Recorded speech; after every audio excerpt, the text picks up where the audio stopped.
everybody, today we're going to play around with something called sequences. Sequences are just a string of numbers and we call each number in a sequence a term. So let's just look at the first one here for a second. We have 4 terms that we're showing, 1, 6, 11, and 16. And we're going to try to determine 2 things. First of all, what kind of sequence is it? And we have 2 kinds.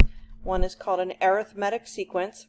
And we get an arithmetic sequence by adding the same number called a common difference.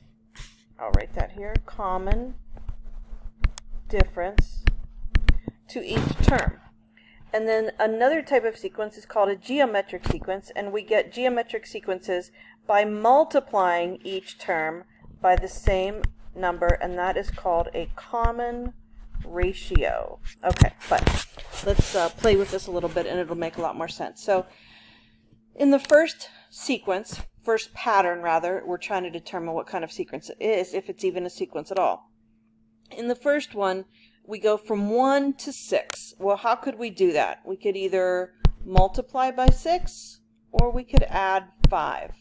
Okay, let's look at the next 2. How do we get from 6 to 11? Well, we're definitely not multiplying 6 by 6 to get 11, so we can cross that out, and we have now determined, with actually one more step, 11 plus 5 is also 16. So we get from 1 to 6 plus 5, 6 to 11 plus 5, 11 to 16 plus 5, and that's how it's going to go on forever, ...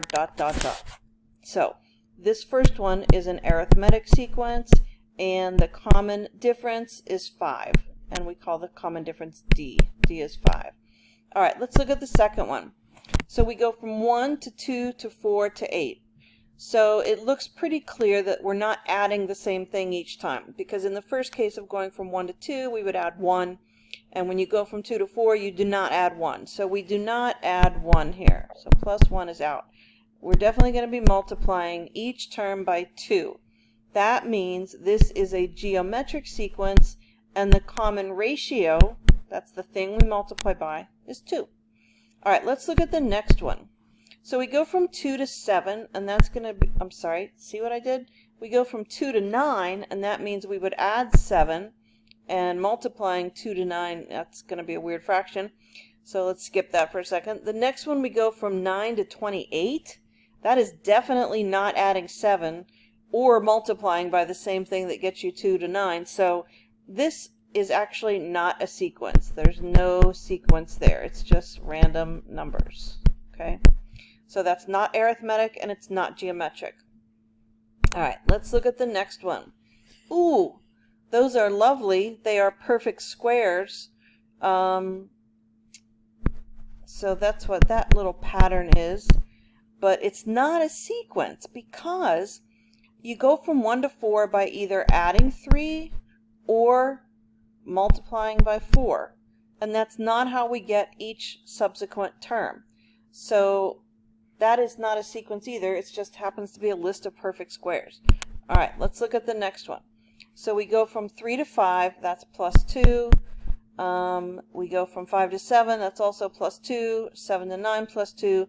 So that means this one is an arithmetic sequence, and the common difference is 2. All right, the next one, we go from -1 to -8.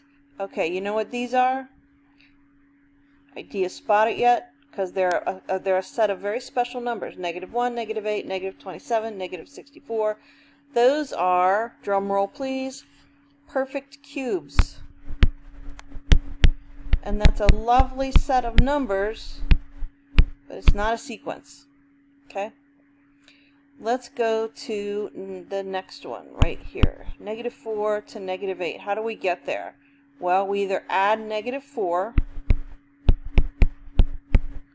or we multiply by 2. So if you just try multiplying by 2 each next term, you see that that's not going to work. So we can get rid of that one. It's going to be that we're going to add -4. So that means that sequence is going to be arithmetic, and the D is -4.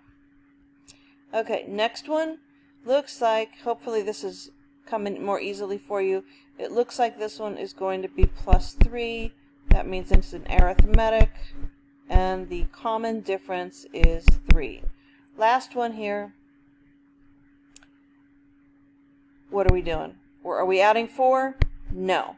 We are multiplying by 5 each time. That means it's a geometric sequence, and the common ratio, the constant number that we're multiplying each term by to get the next term is 5. There you go.